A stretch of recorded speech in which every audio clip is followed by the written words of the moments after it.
Ito ay rated SPG. Striktong patnubay at gabay ng magulang ang kailangan. Maaaring may masiselang tema, lengguwahe, karahasan, sexual, horror o droga na hindi angkop sa mga na love scam nga itong si Ikit at ang gamit niya nga pera ay ang mga pasweldo nga sa mga tour guide. Kaya naman nga't nang na-scam siya ay wala na nga siyang may perang maibabalik nga sa mga tour guide.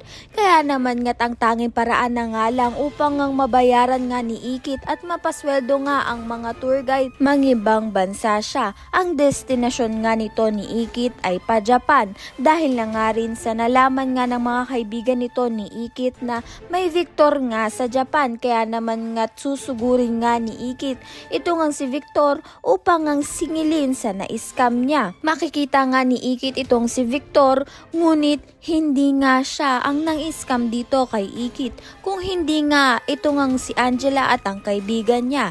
Makikita nga rin ni Ikit ang kanyang tunay na ina at dito na nga rin magsisimula ang panibagong buhay nga nito ni Ikit na malayo sa ama nga niyang si Gani at ang mga basher sa buhay niya na ito ngang si Rika at Angela.